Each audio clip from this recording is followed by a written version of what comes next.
Donc on s'est dit on va faire une sorte de Tinder du climat, c'est en gros on va trouver les top entrepreneurs qu'on va mettre avec des chercheurs, on va les faire sortir de leur putain de laboratoire et on va mettre du blé là où personne n'a envie d'aller. Même si tous les citoyens devenaient des super-héros du climat, ça suffirait pas. Tu peux plus vivre sans téléphone, tu peux plus vivre sans internet. Aucune innovation ne réglera le problème si les gens ne se bougent pas les fesses pour réduire leur impact. L'industriel, s'il est au gaz actuellement et que je lui trouve une façon d'utiliser de l'électricité, il faut que je vienne avec un rendement. Parce qu'il va pas le faire pour mes beaux yeux et il va pas le faire pour le climat. Il va le faire parce que dans X temps, il va gagner de temps. C'est la seule raison pour laquelle il va le faire. Bonjour Mehdi, écoute, bienvenue, ravi en tout cas de pouvoir avoir cet échange avec toi. Donc tu es cofondateur de Time for the Planet. Donc en gros ce que vous essayez de faire c'est vraiment de rassembler c'est plus qu'un projet, vous rassemblez véritablement une communauté pour lutter contre le réchauffement climatique. Donc voilà, donc je suis très intéressé en tout cas de pouvoir discuter avec toi parce que finalement j'ai l'impression qu'on a des projets qui se rejoignent sur pas mal de sujets et qui finalement vont dans cette pensée de se dire que l'entrepreneuriat en tout cas peut avoir un rôle vraiment important dans la lutte contre le climat. Donc voilà, donc vraiment ravi de t'avoir aujourd'hui et merci d'avoir accepté notre invitation. Merci beaucoup.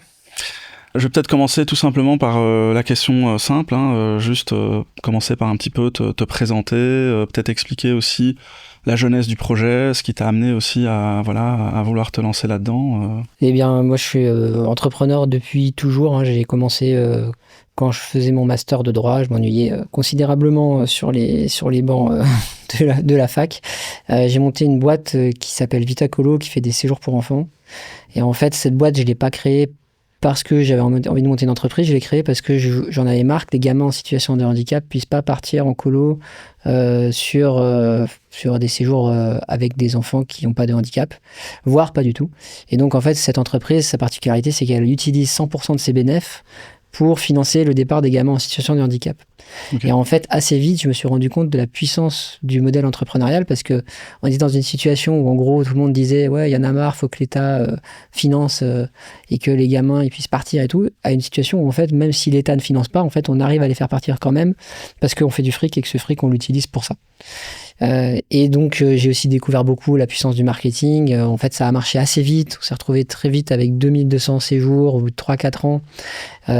Beaucoup de logistique et tout. Donc j'ai beaucoup appris aussi, paradoxalement, sur la tech internet parce qu'on était, comme on n'était pas connu, on est allé sur internet et c'était il y a presque 20 ans. Donc c'était le début du référencement naturel sur Google et tout ça.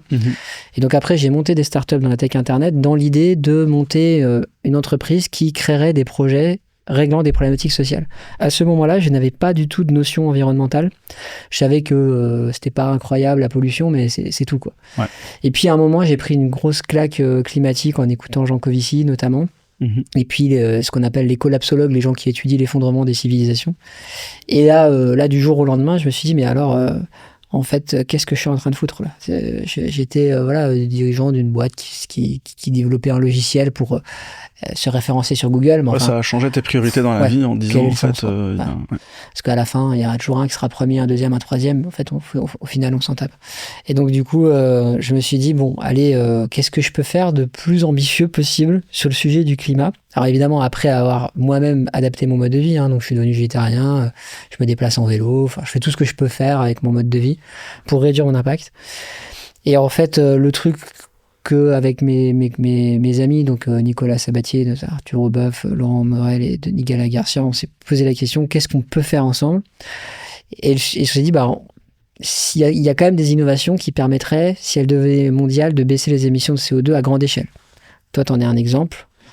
La différence que tu as par rapport à pas mal de gens qu'on aide en fait avec Team for the Planet, c'est que toi, tu es un entrepreneur. Mais en fait, dans le monde de la tech hard, on va dire, dans les labos, c'est l'inverse. Et souvent, pour développer une belle techno, c'est pas du tout les mêmes qualités qu'il faut que pour monter une boîte. C'est même plutôt l'inverse. Tu vois. Quand tu veux faire une belle techno, il faut quand même aimer tout maîtriser de A à Z, être hyper méticuleux, hyper précis. Pour être un bon entrepreneur, il faut juste se dire que t'as trouvé la première branche à laquelle tu vas t'accrocher, tu vas te prendre celle-là, puis après tu verras bien quelle est la deuxième qui va arriver. Ouais, donc finalement, c'est des mindsets complètement, enfin, Exactement. quasiment opposés, quoi. Ouais. C'est ça. Ouais. Donc on s'est dit, on va faire une sorte de Tinder du climat. C'est en gros, on va trouver les top entrepreneurs qu'on va mettre avec des chercheurs, on va les faire sortir de leur putain de laboratoire, on va aller chercher des clients dans le vrai monde, et on va mettre du blé là où personne n'a envie d'aller parce que c'est un stade où clairement un VC, il va pas mettre son argent, c'est trop early. Revenez nous voir quand vous serez plus gros. En fait, ils sont jamais plus gros, donc ils ne reviennent jamais les voir. Donc voilà, nous on a pris une place à l'endroit où personne voulait aller. Et quand tu fais ça, forcément tu dois avoir un modèle différent. Parce que si tu veux aller là où personne veut aller, mais avec le même modèle que tout le monde, c'est que tu vas te prendre un mur. Et donc nous, il fallait qu'on soit capable de pouvoir perdre beaucoup. Parce que tu prends beaucoup de risques. Et donc on ne pouvait pas proposer un rendement comme font les VC. Donc on a dit, bon, on va faire un truc, c'est qu'on va essayer de monter une sorte de structure d'investissement dans laquelle il n'y aura pas de rendement financier. Parce qu'on n'est pas du tout sûr qu'on sera capable de le délivrer et on veut pouvoir prendre risque maximal pour le climat et regarder les projets que pour le climat. Ça ne veut pas dire qu'on va investir dans un projet sans regarder si à un moment il peut avoir un modèle économique. C'est juste que le modèle économique... Pour se soutenir au moins lui-même, quoi. Ouais. C'est juste que le modèle économique c'est un moyen, mais c'est pas le but. Bien sûr.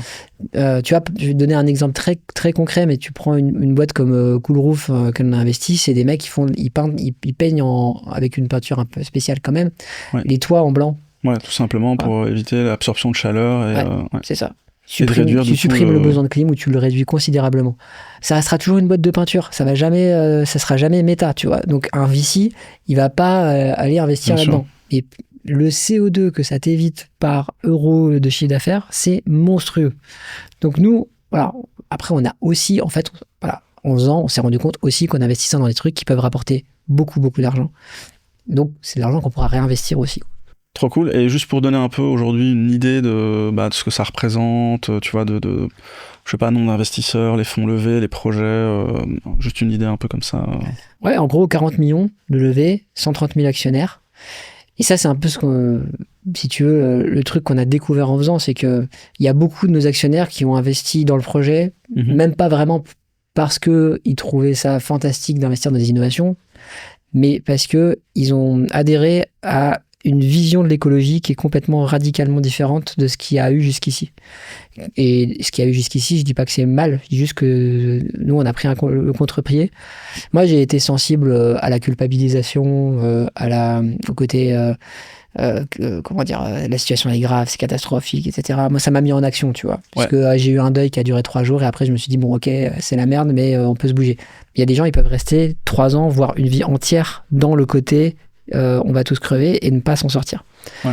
Donc, et il y en a surtout qui disent, ah bon, bah, si c'est foutu, bah, moi, j'en ai rien à foutre, c'est quoi, je vais revenir dans mon jet privé, puis voilà. Donc, nous, on a créé une nouvelle forme de communication radicalement positive pour embarquer des gens, quelles que soient leurs opinions politiques. Ce qui veut dire que dans nos 130 000 actionnaires, tu as des gens d'extrême gauche et des gens à droite, mais ils font un truc ensemble, et pour une fois, ils font autre chose que juste se gueuler les uns sur les autres, comme si un jour, le fait d'avoir débattu avait convaincu qui que ce soit de changer d'avis. Tout à fait. Et qu'est-ce qui fait que, peut-être ce qui pourrait être intéressant, c'est déjà de toi, ta perception et votre perception, puisque vous êtes quand même vraiment intéressé sur le sujet. Si tu devais un peu dépeindre aujourd'hui le tableau, parce que parfois on se rend pas, c'est vrai, hein, en fait, le commun des mortels se rend pas toujours compte où est-ce qu'on en est, en fait. Certains disent que c'est grave, d'autres disent que c'est encore rattrapable, etc. C'est quoi un peu toi aujourd'hui, ce que tu dirais de où on en est, en fait, par rapport au climat? Alors ça, c'est l'avis de moi, bien sûr, évidemment. Donc je dis pas que j'ai raison, hein, mais disons que de ce que je lis, si on arrêtait demain matin, on a trouvé une solution pour ne plus émettre aucun gramme de CO2.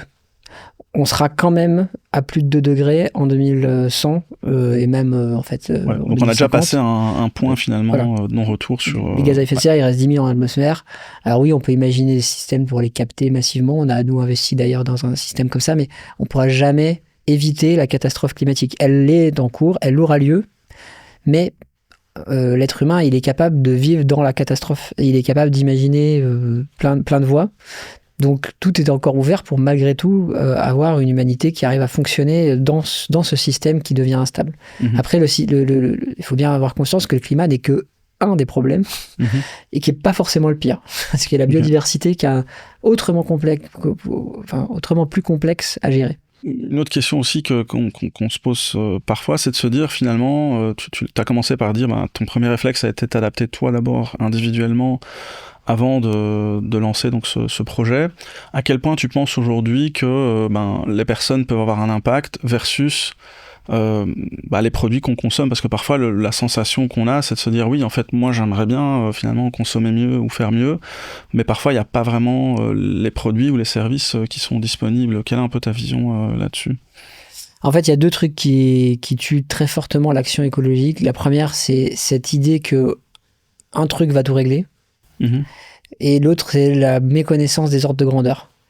Donc sur le côté un truc va tout régler, non, même si tous les citoyens devenaient des super-héros du climat, ça suffirait pas.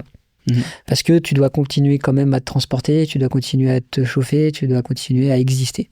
Dans un monde qui est où il y a quand même maintenant une imbrication, une interconnexion, tu peux plus vivre sans téléphone, tu peux plus vivre sans Internet, etc. Donc en étant rationnel, ça suffirait pas. Mais par contre, aucune innovation ne réglera le problème si les gens ne se bougent pas les fesses pour réduire leur impact. C'est sûr. Donc les deux sont indispensables. Combinée, quoi. Ouais. Et je te rajoute les entreprises et les politiques.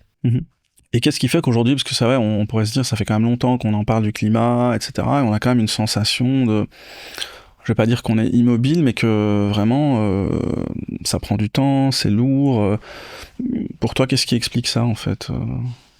Je pense que le tout premier truc, c'est le côté que c'est décalé dans le temps. Tu vois? Les gens voient pas l'effet immédiat et donc du coup ils se mettent pas en mode urgence. Si c'était un truc du genre j'ai appuyé sur ce bouton, je me suis pris une gifle directe, ce serait réglé depuis longtemps.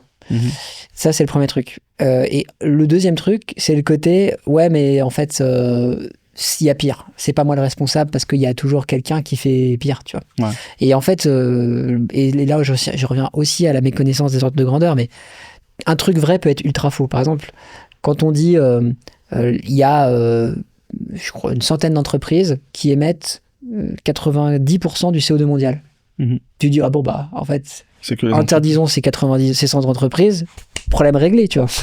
Sauf que le problème, c'est que en fait, c'est évident que c'est une centaine d'entreprises qui émettent le CO2 mondial. Pourquoi ? Parce qu'en fait, quasiment tout le CO2 mondial, il est fait par les gens qui extraient le pétrole, le charbon et le gaz. Et c'est pas la PME du coin qui va extraire ce genre de matériaux, c'est que des très très grosses entreprises. Donc en fait, il y a très peu d'acteurs. Mais en fait, ces acteurs, si tu les retires du système, tu effondres le système. Ou le système, parce qu'elles sont des fondations pour plein d'autres choses, au final. Qu'est-ce qui fait que demain, tu vas réussir à aller quelque part sans remplir ton bidon d'essence ? C'est pas possible. Donc forcément, ça veut dire que ça vient par des changements individuels, des changements de structure technique, des chaînes de décarbonation. Il y a des trucs très simples et des trucs très complexes, mais par exemple, souvent, on minore complètement le sujet de la viande, par exemple. On se dit, ouais, mais la viande, si c'est de la viande locale, etc. La viande locale, ça fait plus de CO2 que la viande industrielle. C'est con, hein. Mais pourquoi ? Parce qu'en fait, les vaches... T'as pas d'optimisation d'échelle. Oui, exactement, t'as pas d'effet d'échelle, donc il y a plus de CO2. Donc en fait, non, à un moment, si tu veux vraiment réduire, t'arrêtes de bouffer de la viande. C'est chiant. Tu vois, c'est chiant, franchement, moi j'adore un bon steak, je te dis, voilà. Mais en fait, il y a un moment où malheureusement, il n'y a pas le choix, et 16% du CO2 mondial, c'est l'agriculture liée à la viande. Donc, c'est monstrueux, ça veut dire que c'est la Chine plus les États-Unis. Et du coup, donc, j'ai aussi compris que donc, vous avez un modèle assez particulier pour les investisseurs qui participent au projet. Est-ce que tu peux peut-être expliquer cette dimension-là avec justement ce que vous appelez le dividende climat ? Donc nous, en fait, pour monter notre projet, on avait besoin d'avoir déjà de l'argent à investir. Donc on a commencé par un crowdfunding qui est devenu le plus gros crowdfunding de tous les temps en Europe. Ce crowdfunding, on l'a fait sur notre propre plateforme. On l'a fait sur 4 ans. Génial. Et en fait, de façon très simple, n'importe qui peut devenir actionnaire, ça prend 1 minute. Là, pendant qu'on parle, des gens sont en train de devenir actionnaires. Le truc, c'est que quand tu viens avec une proposition de valeur qui est de dire, vous allez mettre de l'argent, plus tard, on va l'utiliser pour investir dans des boîtes et vous ne gagnerez pas d'argent avec, tu peux te dire, ça va être compliqué de lever ne serait-ce que 30 balles avec ça. Et en fait, au final, si, parce que les gens adhèrent au fait qu'on puisse faire un truc ambitieux tous ensemble. Et c'est sur ça qu'ils investissent. Et sur une vision de l'écologie qui n'est pas déprimante, qui n'est pas uniquement rabougrie, qui est ambitieuse. Qui est optimiste et qui est plutôt orientée solution que juste dire... Exactement. En fait, c'est ça. Et est-ce que, c'est une question que je me pose à titre personnel, hein, où bah, nous aussi, comme tu le sais, on a un modèle où on fait participer notre communauté à investir voilà, dans notre mobilier, donc ça permet finalement d'équiper des espaces avec aussi une dimension qui est très... enfin, qui vraiment a pour objectif de limiter le CO2 et tout, donc on va dire qu'on a un effet quand même aussi missionnaire, donc je pense que les gens qui investissent chez nous investissent à la fois en se disant, ben, j'ai un rendement financier, donc c'est peut-être mieux que d'épargner dans d'autres, voilà. Mais il y a aussi évidemment cette dimension de participer à finalement améliorer le modèle de consommation actuel qui n'est pas vertueux. Mais c'est vrai que dans votre modèle, donc je me dis, on est vraiment axé à 100% sur cet axe de finalement contribuer à lutter contre ces problématiques donc de climat. Est-ce que tu penses pas que le fait qu'il n'y ait pas d'incitant financier, in fine, bah, vous limite un peu finalement dans votre vitesse et parce que finalement ce que vous avez levé c'est beaucoup pour certains, mais ça peut aussi être considéré comme peu. Quelle est un peu ta vision là-dessus et ton ressenti? Ah bah c'est certain que s'il y avait eu un rendement financier, on aurait levé beaucoup plus d'argent. En fait, on est très gros pour certains et minuscule pour d'autres. C'est-à-dire que si tu nous mets sur le marché des fonds d'investissement, on est un tout petit fonds. Bien sûr. Si tu nous mets sur le marché du crowdfunding, on est énorme. Ouais. C'est juste que si on avait levé les fonds en disant on fait un rendement comme un VC, en fait on serait devenu un VC de plus parce qu'on n'est pas plus intelligent que les gens qui sont tu commences avec VC. une bonne intention et en fait après tu n'y arrives pas, quoi. Ouais. En fait les gens qui dirigent et qui travaillent en VC sont des gens brillants. C'est des gens qui font très bien leur travail. S'ils n'arrivent pas à avoir un portefeuille dans lequel il y a vraiment des innovations radicales, ou en tout cas peu, et qu'ils sont obligés souvent d'investir dans des trucs qui en fait pas tant d'impact que ça, et tout, c'est qu'ils sont obligés de ramener un rendement, et donc ils peuvent, prendre que des projets qui ont un très gros rendement potentiel, et deux, avec pas trop de risques quand même, tu vois. Or nous, on voulait pas que ce soit un sujet dans nos choix, et c'est ça qui nous a permis de faire les choix qu'on a fait, que je pense bons. Après, est-ce que au final, on aura l'impact qu'on voulait avoir? Ça, on ne peut pas encore le démontrer. Il faut attendre d'aller au bout des investissements qu'on a fait. Peut-être que oui, peut-être que non. Je pense qu'on est sur la très bonne voie pour y arriver. Mais en tout cas, on est conforme à ce qu'on voulait faire, ce qui est déjà pas mal. Donc maintenant, on a quand même trouvé une solution pour créer un rendement qui n'était pas prévu au départ, et qui ne nous oblige pas à enlever cette caractéristique. Okay. Et pour ça, ce qu'on va faire, c'est qu'on va faire en sorte qu'à partir de l'année prochaine, il y aura une valorisation des actions de Team for the Planet. C'est-à-dire qu'actuellement, elles ne sont pas valorisées. Quel que soit le résultat de nos boîtes, elles valent 1 euro, elles vaudront toujours 1 euro. Là, ça va changer. Je ne peux pas en dire plus, mais ça va changer. Et donc, ça va créer une forme de rendement qui aura le gros avantage de ne pas venir impacter notre choix au quotidien. Moi qui suis responsable du suivi des participations, et Denis qui lui s'occupe de tout le système d'évaluation avec 16 000 évaluateurs et tout ça, ça va pas changer d'un poil. Super, oui, parce que moi, effectivement, mon sentiment, c'est justement, si on arrive à allier finalement rentabilité, parce que je crois profondément que les enjeux climatiques...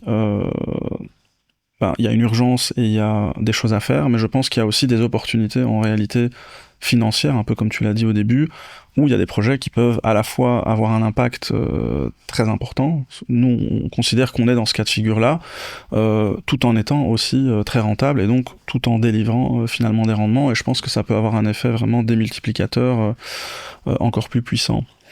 Du coup, je me pose la question sur, par exemple, il y a quand même beaucoup d'initiatives au niveau des fonds européens, d'ailleurs il y a même pas mal de VC qui se disent VC à impact, etc., qui vont chercher quand même dans ces enveloppes mises à disposition par l'État, je dirais le groupement, en tout cas l'Europe, pour justement contribuer à lutter contre le climat.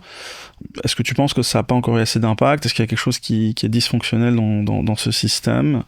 Et puis après, on pourrait aussi penser à tout ce qui est, tu vois, les associations un peu classiques, connues, qui sont peut-être plus dans un côté militant que dans un côté vraiment d'entreprendre par de l'action. C'est quoi un peu ta vision sur ces écosystèmes et ce qui a fait que finalement vous dites, nous, on peut faire la différence avec ce qu'on fait, quoi? Alors, je pense qu'il y a, comme toujours, pas un seul responsable, mais on a tous une part de responsabilité. La première chose, et ça, je pense que peu de gens ont vraiment la main là-dessus, et ça peut paraître bizarre, mais pour moi, le prix du gaz, et du pétrole et de l'électricité sont la clé de la transition. Avec un prix du gaz et du pétrole très haut, mais aussi d'électricité, mais surtout du gaz et du pétrole, ta transition, tu peux l'accélérer x10. Je vais vous donner un exemple concret. Nous, dans nos innovations, pour les vendre donc on vend des machines, globalement, dans plein de domaines, à des industriels. L'industriel, s'il est au gaz actuellement et que je lui trouve une façon d'utiliser de l'électricité, je diminue ses émissions de CO2 par 5, par 10, par 15, ça dépend. Et donc, pour ça, il faut que je vienne avec un rendement. Je vais lui dire, parce qu'il ne va pas le faire pour mes beaux yeux et il ne va pas le faire pour le climat. Hein. Il va le faire parce que dans X temps, il va gagner de temps. C'est la seule raison pour laquelle il va le faire. Si le gaz est haut, moi, mon chiffre d'affaires, il va exploser très rapidement parce qu'en fait, ce sera beaucoup plus intéressant pour eux de passer chez moi. Donc ça, c'est la première chose. Et même le prix d'électricité, parce qu'on fait aussi des innos qui réduisent la consommation d'énergie de façon générale, même d'électricité. Et donc si tu viens avec quelque chose qui coûte un peu d'argent quand tu l'achètes, mais par contre sur 5 ans, tu as économisé beaucoup d'électricité, c'est pareil. Alors en France, l'électricité, elle est décarbonée, c'est vrai, mais elle n'est pas décarbonée dans la plupart des pays. Encore la plupart des pays dans le monde, l'électricité, c'est du CO2, quoi. Oui, donc ça, c'est des leviers finalement simples qui pourraient vraiment avoir un impact. Ça, c'est simple, mais... Et là, c'est le jeu politique au final. C'est le jeu politique, mais alors là, tu vois, c'est Vladimir Poutine, c'est tout ça. Donc là, ça dépasse quand même assez vite le cadre de ce que nous, on est capable de gérer. Donc la deuxième chose, c'est les clients. Parce que il y a quand même beaucoup de clients, entreprises, industriels, qui ont du mal à se dire que ce serait pas mal d'investir 10 maintenant pour gagner 20 dans 10 ans ou dans 15 ans. Ils ont vraiment beaucoup de mal à le faire. Et ça reste aussi un blocage. C'est-à-dire qu'il y a une mentalité un peu plus court-termiste, quoi. Mentalité très court-termiste. Alors, peut-être que, voilà, moi, je suis pas dans leur trésorerie, je sais pas.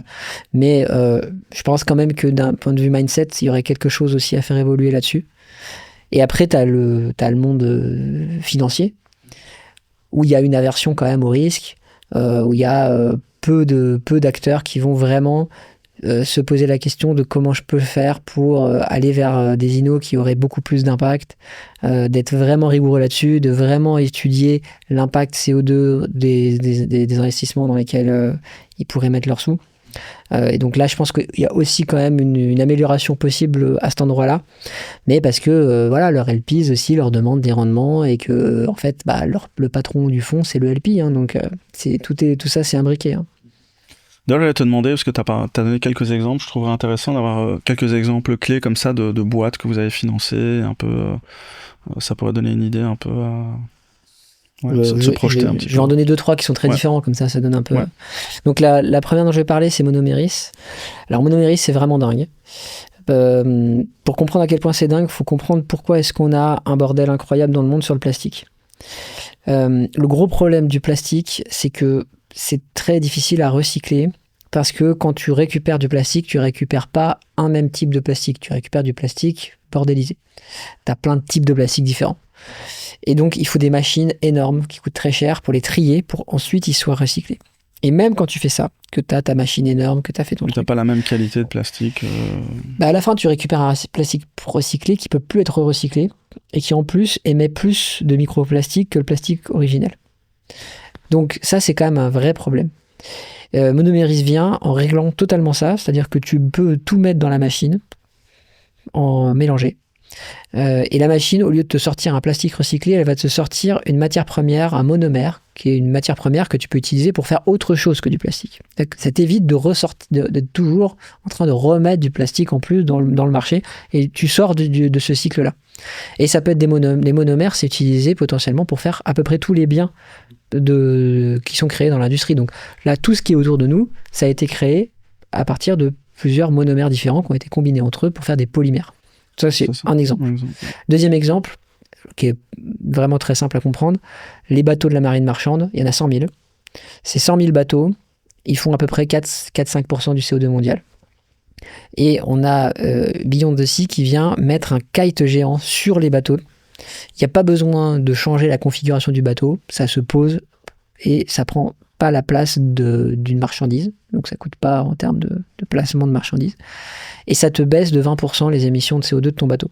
Ce qui veut dire que cette innovation-là, tu la mets sur les 100 000 bateaux, en théorie, tu peux baisser de presque 1% le CO2 mondial, juste avec une innovation. Donc, c'est le CO2 de la France. C'est colossal. C'est absolument colossal. Donc ça, c'est un deuxième exemple. Et après, un troisième, tout le monde sait que la clim, c'est un problème. Trop de gens pensent que c'est à cause de la consommation électrique. En fait, la consommation électrique en France, c'est pas grand-chose parce que électricité décarbonée. Le problème, c'est les gaz réfrigérants qui, même s'ils se sont améliorés, représentent encore 4-5% du CO2 mondial. Parfois, on dit 2%. Bon, voilà, ça dépend de ce qu'on compte. Mais en tout cas, c'est énorme. Et surtout, c'est en augmentation. Et donc, Léviathan a fait un système qui fait du froid, mais sans gaz réfrigérant. C'est remplacé par de l'eau en circuit fermé. Donc là, ça te fait aussi une économie de CO2 monstrueuse sur un truc dont on aura de plus en plus besoin, qui est de faire du froid, quoi. Et du coup, comment est-ce que vous arrivez à un peu sélectionner justement ces projets? Parce que finalement, vous devez bien avoir un modèle de sélection. Est-ce que c'est vraiment... Tu disais, il y a un couple un peu impact et dans une certaine mesure, il faut qu'il y ait quand même indirectement de la rentabilité, ne fût-ce que pour pouvoir soutenir le projet à long terme. Ah oui, de toute façon, nous, alors, quand on étudie, la première étape, c'est que n'importe quel actionnaire de Team, donc c'est Team for the Planet, avant c'était Time, mais ça a changé pour Team, n'importe quel actionnaire peut devenir évaluateur. Donc il y a une formation en ligne qui est faite par la communauté elle-même, prend 2 heures, et après tu as accès à une plateforme.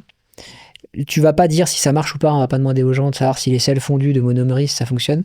On leur demande juste d'évaluer le niveau d'impact que ça aura. Et comme chaque innovation va être vue par au moins une centaine de personnes, évaluée en détail, en fait, à la fin, quand tu as 100 personnes qui donnent une note, tu as à peu près la même note que si un expert avait donné la note. Donc ça nous permet d'évaluer à chaque fois que, donc, tous les 3 mois, on fait une évaluation. Donc il y a vraiment cette dimension communautaire aussi dans le choix du projet. Oui, c'est fondamental. Franchement, on ne saurait pas faire ça. On ne saurait pas faire sans. Et on a un top 5. Une fois qu'on a notre top 5, on va au comité scientifique. Et là, par contre, on a accès à tous les experts du CNRS, mais aussi de plusieurs grands laboratoires et écoles, aussi Polytechnique. Donc là, on a vraiment une analyse technologique. Et une fois qu'on a ça, nous, ensuite, on va vérifier qu'il y a bien un modèle économique possible. Parce que si, par exemple, on se rend compte que ce ne sera jamais rentable financièrement pour le client, ou alors dans des conditions qu'on n'arrivera pas à atteindre, on n'investira pas. Ouais, je trouve que c'est un élément hyper important parce que nous comme on en a un peu discuté, tu vois, on a un projet qui, je pense, à la fois répond à un véritable besoin et donc répond, que tu disais tout à l'heure aussi, que les gens vont pas toujours faire le choix parce que ça a un impact positif, mais aussi parce qu'ils vont regarder leur portefeuille. Et c'est vrai que nous, on a créé Enki vraiment dans une optique de se dire, il faut qu'on arrive à trouver un modèle où à la fois, en fait, on offre un vrai avantage pour le client qui finalement, même s'il n'y avait pas d'avantage, on va dire, climatique, le client le consommerait parce que ça améliore sa condition actuelle, et qui en plus a une rentabilité. Et donc, moi j'ai vraiment l'impression que cette dimension de couple impact-rentabilité, en fait, est hyper important et peut justement permettre d'aller beaucoup plus loin en termes d'impact de volume, parce que finalement, l'idée, je pense que la mission que vous êtes donnée aussi, c'est de se dire, voilà, on va pas juste être une petite initiative sur le côté, mais le but, c'est vraiment d'avoir un impact global considérable. Et donc, je pense que cette dimension-là est vraiment cruciale, quoi. Ouais, c'est essentiel. Nous, de toute façon, on est des entrepreneurs, on n'est pas, on a toujours eu cette problématique, donc forcément, c'est ce qu'on cherche dans les boîtes dans lesquelles on investit. La nuance, c'est juste que le taux de rendement à la fin n'est pas un critère pour nous, parce que c'est pas ce qu'on a proposé à nos actionnaires. Et du coup, si on devait revenir un peu sur cet aspect communautaire, parce que on dit effectivement, pour faire des projets, il faut de l'argent, donc je pense que cette dimension-là, elle est assez claire. Après, nous, ce qu'on a constaté, c'est que au-delà finalement de l'argent, on trouve qu'il y a une vraie force dans le fait d'avoir une communauté, et j'imagine que ça doit être encore plus puissant dans un modèle comme le tien. Est-ce que tu as des exemples concrets de cas de figure où tu te dis, en fait, voilà, la communauté, c'est clé parce que, je sais pas, moi, tu l'as dit, il y a une participation à la sélection des boîtes, mais j'imagine que ça peut aller encore plus loin, le réseau, les idées, etc. Ça serait intéressant peut-être de partager un peu là-dessus. Mais ce qui est amusant, c'est que dans le projet initial, il n'y a pas de communauté. C'est arrivé parce que c'est arrivé, tu vois, mais c'est pas un truc qu'on avait envisagé. Et on s'est rendu compte qu'en fait... Au début, juste pour savoir, donc vous vouliez lever des fonds différemment que par du crowdfunding Non, on voulait faire un crowdfunding, mais on pensait que les gens allaient placer leur argent, et puis après, on n'entendrait plus parler d'eux. D'accord. Okay. Et en fait, le niveau d'engagement que les gens ont mis dans le projet nous a fait complètement switcher. Et après, du coup, on a pour le coup, complètement réorienté notre façon de faire sur la communauté. Notamment sur l'évaluation, mais ensuite, par exemple, cet été, j'ai pris 3 de nos boîtes que je voulais booster d'un point de vue lead pour leur amener des prospects. Donc on a refait ensemble toutes les plaquettes, les sites web et tout ça, parce qu'on leur apporte vraiment beaucoup aussi sur de l'expérience qu'on a eu dans le passé sur la partie internet, on va dire. Ouais. Et donc on a fait une campagne auprès de nos actionnaires, email, WhatsApp, etc., en leur disant, si vous connaissez tel type de prospect pour Archeon Énergie, pour Entente, eh bien, voilà le mail type que vous pouvez leur envoyer. Donc, on leur a préparé des emails, tutoiement, vouvoiement et tout, et vous envoyez. Et ça a généré en une semaine 20 millions d'euros de pipe pour Archeon Énergie, par exemple. Donc, forcément, quand ton fonds d'investissement, il t'apporte 20 millions d'euros de lead en quelques jours, c'est pas la même chose que quand il t'apporte juste de l'argent, quoi. C'est un peu game changer. Donc ça, c'est un exemple, mais en fait, il y en a plein. 3 mois avant, on avait fait les préventes d'un produit B2C qui s'achetait en ligne pour Airbooster. Il y avait 300 produits à vendre, ça faisait à peu près 1 million d'euros de chiffre d'affaires, ça a pris 3 heures. 3 heures terminé, 1 million d'euros de chiffre d'affaires, on passe en prod. Donc ça va vraiment, vraiment très vite, et la communauté, c'est game changer pour trouver des clients, pour régler... Des fois, c'est aussi pour régler des problèmes. Par exemple, tu vois, Archeon, ils étaient à un moment charnière de leur existence où ils avaient trouvé leur premier client, il était en cours d'installation, et puis ils ont eu une merde technique. Et il leur fallait un profil ultra rare de soudeur, mais qui savait faire je sais plus quoi, un truc très très particulier, j'y connais rien. Et du coup, je raccroche avec le CEO, je me dis, et si on trouvait pas ce mec-là, le client pouvait pas être livré, et donc la levée de fonds qui était en cours, avec des engagements, a été claquée. Donc la boîte a été claquée si on trouvait pas ce mec. Et il fallait le trouver là, tu vois. Ouais. Et ils avaient tout fait, franchement, ils avaient tout épluché et tout. Je me suis dit, on va tenter un truc. Donc on a fait un post LinkedIn, un peu putaclic, avec un beau visuel et tout. Et je sais plus si c'est 1 heure ou 3 heures, mais on avait trouvé la bonne personne. Et le lendemain, il était sur place et il réglait le problème, quoi, tu vois.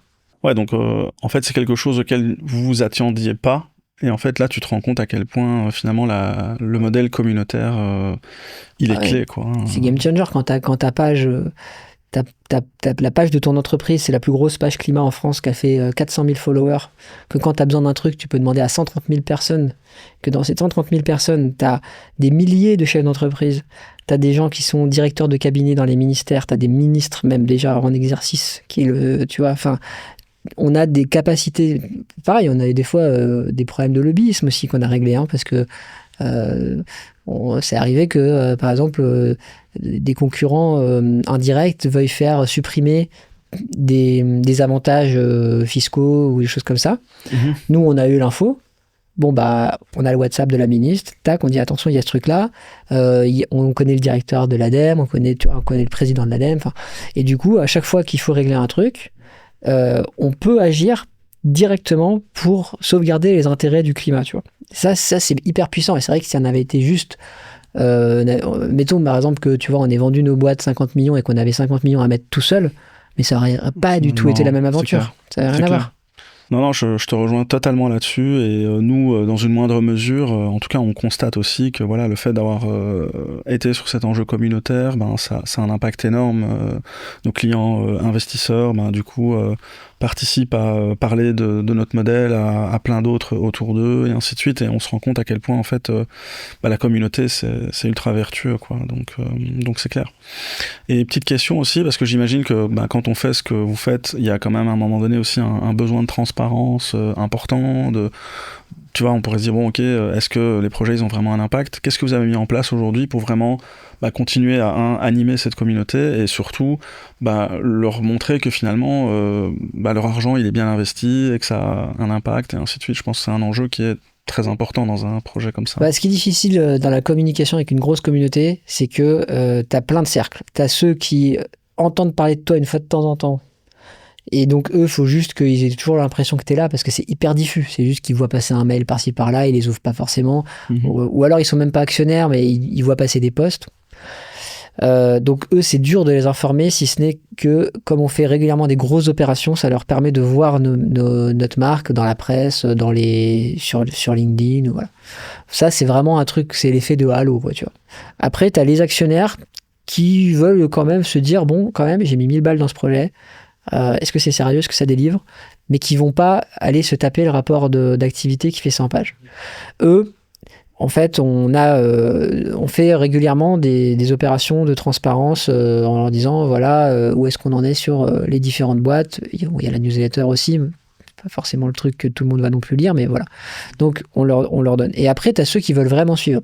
Et eux, ils ont accès à un niveau d'information que tu vas retrouver nulle part. C'est-à-dire que là, c'est vraiment ils connaissent toutes nos dépenses dans notre rapport d'activité, toutes les dépenses. Ils savent toutes les boîtes où est-ce qu'elles en sont. Celles qui vont mourir, celles qui sont déjà mortes, celles qui vont très bien. C'est transparent. Les emmerdements qu'on a eus, on est très, très transparent. Dans le rapport d'activité, tu vas avoir 10 pages sur tous les trucs qu'on a mal fait. Où on n'a pas été bon, ou alors on a peut-être été bon, mais ça n'a pas marché, parce que de toute façon, c'est comme entrepreneur que quasiment, en fait, tout le monde voit les 10% de trucs qui ont marché, puis tous les 90% de trucs que tu as essayé, qui ont foiré. Mais nous, on en parle aussi, des trucs, tu vois, qui marchent jamais. Et après, pour notre communauté hardcore, on va même plus loin. On leur parle des trucs qui sont dans les cartons, et qui peut-être sortiront jamais des cartons. Et on fait un truc qui s'appelle le 100% exclu et 100% feedback. Et là, on fait venir voilà, tous ceux qui veulent. C'est des trucs en direct. Et là, on leur raconte vraiment tous les trucs sur lesquels on est en train de travailler. Ils peuvent nous faire leur feedback. Et puis quand on crée une nouveauté, on les implique en amont pour la designer, avoir des premiers retours et tout ça, quoi. Et comment tu fais aussi parce que j'imagine, quand tu es entrepreneur, tu es souvent focalisé sur faire en sorte que ce que tu fais fonctionne et ainsi de suite. Et du coup, est-ce que dans les boîtes que vous investissez, vous avez un certain niveau d'exigence aussi de reporting? Comment vous arrivez à gérer un équilibre finalement entre laisser en fait de l'oxygène à l'entrepreneur et à son équipe versus peut-être le niveau de reporting qui peut être quand même augmenté par rapport justement par ce besoin de transparence et d'information? J'imagine qu'il y a aussi un travail là-dessus. Ayant été de l'autre côté, on sait à quel point c'est chiant les reporting, donc on essaye de pas est trop pénible avec ça, mais on a aussi nos investisseurs. Moi en fait, en tant que je m'occupe du suivi des participations, donc je vais les voir dans leurs locaux. J'ai un call toutes les 2 semaines avec le CEO. J'ai accès à quasiment tout ce qu'ils font. Je leur apporte des clients, je vois leur CRM. Enfin, moi j'ai pas besoin d'un reporting parce que je vis avec eux, tu vois. Par contre, mes LPs, les grands investisseurs qui ont mis 5 millions et tout, eux, ils veulent un reporting. Ils veulent pas juste que je leur dise, vous inquiétez pas les gars, je les ai vus, ça se passe bien. Tu vois. Donc forcément, on a besoin quand même de chiffres. Après, nous, on essaie d'automatiser au max. Que les chiffres qu'on leur demande soient des chiffres pas trop complexes à obtenir, et après que ça se transforme automatiquement avec des rapports. En plus maintenant avec l'IA et tout, t'arrives à faire des trucs un peu sexy. Donc on est en train d'évoluer, mais disons que quand même cette année je leur ai demandé plus de reporting que ce que je leur demandais l'année d'avant. J'essaie de pas trop me viciiser quand même, tu vois, mais il faut trouver un équilibre, quoi. Ouais, tout à fait. Non, mais c'est hyper important. Et du coup, on comprend très bien effectivement de tout ce que tu as raconté, l'effet de communauté, la nouvelle façon de faire participer finalement les gens, que ce soit avec du rendement ou pas. Enfin, nous en tout cas, on constate vraiment qu'il y a aussi un switch de mentalité même auprès des investisseurs qui investissent pour du rendement, de mieux comprendre dans quoi ils investissent, dans quel est l'impact en fait de leur investissement, etc. Ayant toi maintenant vécu cette expérience, est-ce que tu penses que y a d'autres industries ou d'autres types de projets finalement avec une dimension pour le climat ou pas, hein, je pense qu'il y a d'autres causes qui peuvent être évidemment des causes qui vont rassembler en tout cas du monde. Est-ce que tu penses qu'il y a d'autres industries qui pourraient en fait s'inspirer de modèles comme ça plus communautaires où les gens peuvent devenir actionnaires? Nous aussi en fait à un moment donné on voyait que ça marchait tellement bien ce côté financement sur la partie immobilier qu'on s'est dit en fait si à un moment donné on a besoin d'un peu d'argent, pourquoi on n'organiserait pas notre propre levée de fonds parce qu'on a senti très fort l'envie en tout cas d'aller plus loin que juste ce rendement, et ça a très bien marché pour nous. Mais du coup c'est assez inspirant parce qu'on se dit finalement ça pourrait quand même changer un peu la manière dont on voit l'entrepreneuriat et le futur du financement des entreprises sur des communautés peut-être qui sont beaucoup plus engagées, tu vois. Et donc j'aimerais bien avoir ta vision là-dessus et ton opinion sur voilà, est-ce que tu penses qu'il y a beaucoup d'autres secteurs qui pourraient bénéficier de créer des schémas comme ça un peu plus engageants et communautaires au final. Bah moi, il y a un projet que j'ai depuis un moment que je voudrais pousser déjà là-dessus, c'est de créer un fonds qui aurait pour but de financer les premiers projets déployés au niveau industriel. C'est-à-dire, tout à l'heure, je disais, voilà, des fois, les clients, tu leur dis, tu vas faire des économies sur 10 ans, sur 7 ans et sur 5 ans, puis tu peux le prouver. Ils ont du mal quand même à passer au truc. L'investissement, parce qu'il y a la question de... Et après, tu vas voir une banque pour lui dire, bah, préfinance-moi le truc. La banque, elle va te dire, non, il faudrait déjà que vous ayez fait une pré-série industrielle, machin et tout. Et toi, t'as même pas besoin toi-même d'être vraiment rentable sur tes 10-15 premières unités, parce que de toute façon, t'as pas encore tes économies d'échelle, mais t'as besoin de montrer que tu déploies. Parce que tu vas faire une levée de fonds et tout ça. Et donc, en fait, ce type de produit, on pourrait imaginer de les rendre rentables en les passant en location. En disant, voilà, tu t'engages sur 20 ans, voire même, tu t'engages pas, parce qu'en fait, c'est tellement rentable que tu n'as peut-être même pas besoin d'engager les mecs. Tu vois. Et ta machine, là, qui pollue, ça dégage, on met un truc qui... Voilà, et ça te coûte moins cher, day one, tu vois. Et ça, c'est vrai que c'est puissant. Et donc, j'aimerais bien monter un fonds spécialisé sur ça, et je pense qu'en crowd, ça pourrait être vraiment bien. Oui, du coup, ça m'inspire une prochaine question, parce que bon, vous êtes confronté certainement à plein d'idées différentes, de projets et tout. C'est vrai que nous, on a pris le pari que finalement, le modèle d'abonnement, il est assez vertueux parce que ça permet de prolonger la durée de vie. Donc en fait, on inverse un peu ce système de pensée où on se dit, toute entreprise qui produit doit continuer à produire continuellement, et donc du coup, créer un produit qui va durer éternellement, finalement, c'est pas bon pour le portefeuille. Et donc, bon, il y a toutes ces notions d'obsolescence programmée et ainsi de suite. Et nous, ici, en fait, on fait le pari inverse en se disant, nous, on veut en fait faire réfléchir à comment on fait durer les produits le plus longtemps possible, puisque dans un modèle par abonnement, les gens payent pour l'usage, et donc, finalement, voilà. Et ce qui est vertueux là-dedans, en tout cas de notre point de vue, c'est que du coup, on crée plus des produits qui vont être détruits très vite, et donc on minimise finalement l'impact lié à la conception, fabrication et destruction de ce produit, et on essaie d'optimiser au maximum en fait les ressources et le coût finalement écologique nécessaire pour avoir ce produit. Et moi j'ai un peu l'impression qu'il y a beaucoup de modèles en fait qui pourraient passer à de l'abonnement ou à du as a service, peu importe comment on l'appelle. Comme vous êtes confronté à beaucoup d'idées et tout ça, quelle est un peu ta vision là-dessus Nous, on fait peu de B2C, donc c'est pas vraiment l'expertise de Team for the Planet. On fait beaucoup de B2B parce qu'en fait, l'essentiel des chaînes de décarbonation technologiques, elles sont dans le B2B, sur la façon dont on produit les biens et les services. Par contre, l'essentiel des changements sur les usages, et ça, c'est ce que toi tu fais, elle est dans le B2B, dans le B2C. Toi, tu commences au B2B, mais tu pourrais très bien le faire en B2C, exact. Et tu le feras en B2C. Mais le sujet, c'est est-ce que on pourrait généraliser. Decathlon, par exemple, est très à la pointe sur ça. Il y a des trucs qu'ils arrivent à faire, il y a des trucs qu'ils n'arrivent pas à faire, parce que tu as une limite, et là j'en reviens à la question du prix, du gaz, de l'électricité, tout ça, c'est que quand ta paire de tongs, elle est déjà vendue 4,50 €, pour aller la mettre en location, si tu veux, à un moment ça va être compliqué. Donc en fait, là, je ne vois pas d'autre solution que d'arriver à faire monter les prix des choses qui ne devraient pas être acquises pour 4,50 €. Parce qu'en fait, ta paire de tongs, elle a un impact climat qui vaut peut-être 25 balles. Et donc, il faudrait que tu payes l'impact climat vraiment. Et d'ailleurs, tu auras peut-être moins tendance à l'oublier sur la plage si elle t'a coûté 25 balles ou 50 balles. Peut-être même que tu aurais coûté 80, je sais pas. Et là, c'est là où la responsabilité quand même des boîtes qui produisent ces biens-là, voilà, parce que si tu es consommateur et que tu as le choix entre un produit qui te coûte 4 €, oui. Voilà, la contrainte va faire que tu vas choisir ça. Mais on en revient au fait que ça coûte insuffisamment cher de transformer des biens et des services dans le monde. Alors parce que tu as le prix de la main-d'œuvre qui n'est pas assez cher, ça tout le monde le sait depuis longtemps, mais en fait tu as le prix de l'énergie et le vrai prix de A à Z pour la nature qui n'est pas pris en compte. Et donc ça, c'est sûr que, tu vois, on pinaille pendant je sais pas combien de temps sur 40 milliards là, pour la dette. Alors qu'en fait, la dette de la France et du monde, parce que c'est pas que la France, en fait, tous les pays quasiment sont endettés. C'est très très rare les pays qui arrivent à se désendetter. Et en fait, quand tu creuses, souvent tu te rends compte qu'ils ne se sont pas vraiment désendettés. Donc, en fait, tu peux dire, ouais, mais c'est parce que Bayrou, Barnier, tu fais la liste de tous les mecs qui ont essayé, Elon Musk, tous ceux qui ont dit, ouais, vous trouvez 1000 milliards d'économies et tout, et qui ne réduisent de rien. Soit tu dis, c'est parce qu'ils sont tous incompétents, tous des cons, etc. C'est pas mon opinion. Soit tu te poses la question de pourquoi. Tu vois. Et c'est pas très compliqué d'aller chercher. Hein. Y a une évaluation du coût annuel du changement climatique. Je crois que c'est 25 000 milliards annuellement que ça coûte.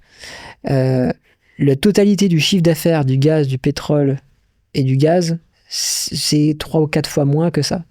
Donc ça veut dire que concrètement, ce qui crée le changement climatique coûte 3 à 4 fois moins, enfin rapporte 3 à 4 fois moins que ce que ça coûte. Ouais.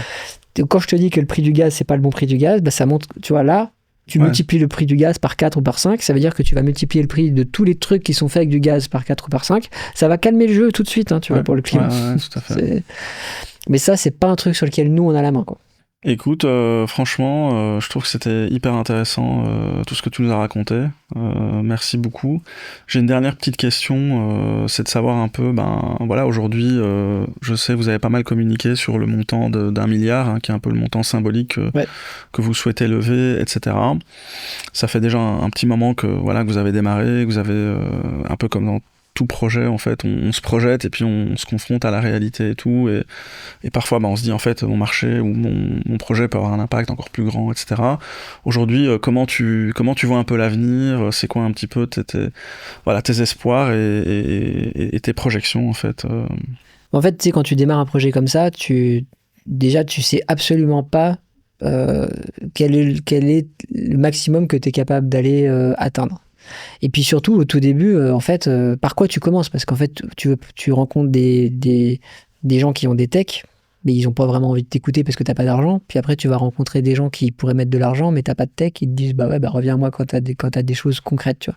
Donc, il faut choisir un prisme. Donc, nous, on a choisi le prisme de la levée de fonds en se disant, c'est plus facile de lever des fonds en racontant ce que tu vas faire après.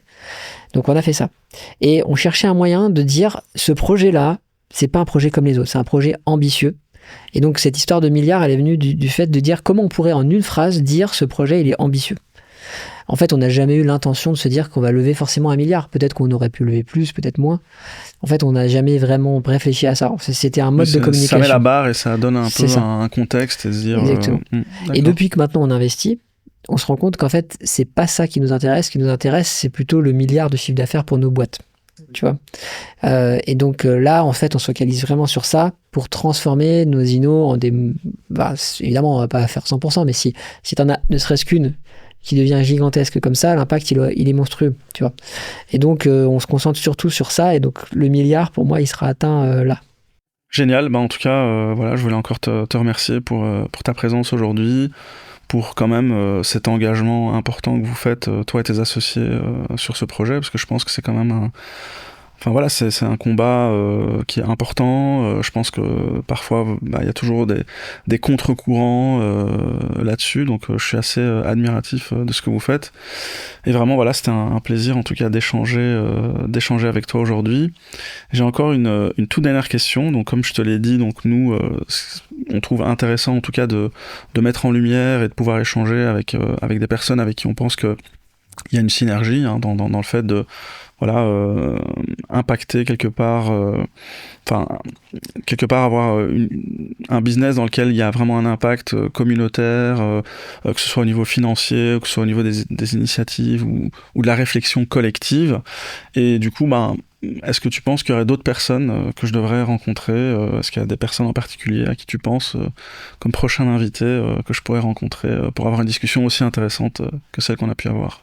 Oui, c'est marrant, on en parlait tout à l'heure, mais je pense qu'il faudrait que tu parles avec Laura Bollier, qui est donc la CEO des Dividendes Climat, parce que alors elle s'attaque vraiment au dur du sujet de la transition, parce que tu vois, tout le monde dit qu'il faut mettre des milliards dans la transition. Pour évaluer, quand tu as mis du blé dans une boîte, savoir si tu as bien fait de mettre du blé dans cette boîte, parce que pour savoir si elle va être rentable financièrement, tu as 1 milliard d'indicateurs. Tu vois. Par contre, pour savoir si un investissement climat en CO2 évité, il est pertinent. Bah, jusqu'ici, il n'y avait pas d'indicateur, tu vois. Donc, tout le monde dit qu'il faut mettre de l'argent et personne ne sait mesurer si cet argent, il est bien mis, tu vois. Bah, le dividende climat, il te règle ça.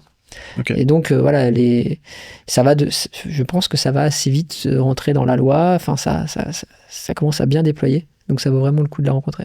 En tout cas, Mehdi, encore un grand merci, et c'était vraiment un plaisir d'échanger avec toi, et je vous souhaite beaucoup de succès, beaucoup de réussite pour ces prochaines années, et si d'une façon ou d'une autre on peut contribuer, voilà, c'est sûr que voilà, avec Enki, parce que je sais que vous prenez aussi des entreprises comme actionnaire, donc on va certainement veiller à être un actionnaire important.